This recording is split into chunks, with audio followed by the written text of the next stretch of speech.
www.localkhabar.com/मुखिया सम्मेलन 2023।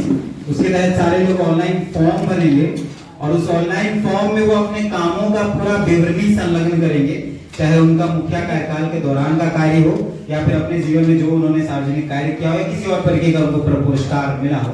और तमाम कार्यों के आधार पर जो कमेटी हमारी है, इस कार्यक्रम की जो आयोजन समिति है, वो उनको बताया के अनुसार उस टॉप 20 में टॉप 17 को हम लोग 17 जो लोग होते हैं टॉप 17 उनको 10,000 रुपए है। जो हमारे जनप्रतिनिधियों के बीच जो बाधाएं आ रही है, कम से कम हम एक समस्या हमारे जो सरकार है या मंत्री हैं उनके सामने हम रखना चाह रहे हैं।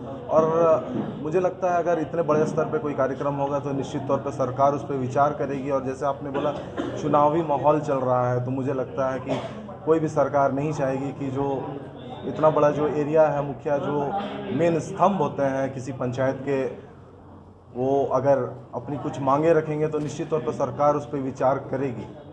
हमारा ये मानना है, इसी उद्देश्य को लेकर हम ये कार्यक्रम कर रहे हैं और सबकी सहभागिता हमें लगता है इसमें पूर्ण रूप से रहेगी। कितने सारे मुखियाओं को बुला रहे हैं? देखिए, हमारा जो कार्यक्रम है वो तो राज्य भर के तमाम मुखियाओं को निमंत्रण जाएगा। और जैसे हमारे भाइयों ने बताया कि एक फॉर्म फिलअप करना होगा, रजिस्ट्रेशन करना होगा, तो लगभग हम आशा उम्मीद तो किए हैं कि लगभग हमारे 1500 गेस्ट होंगे सब मिला के।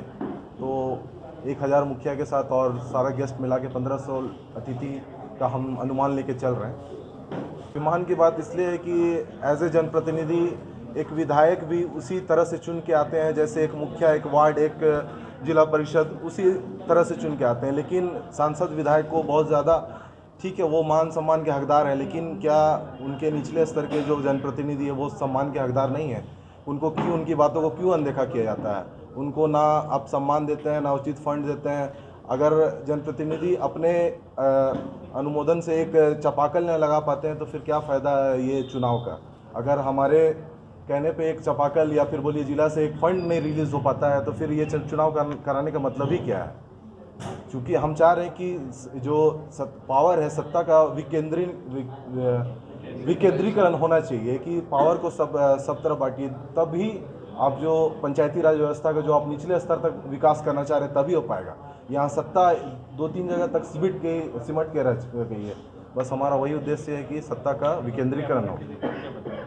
जी, मैं विपिन टोप्पो, जिला परिषद सदस्य नामकुम पूर्वी क्षेत्र।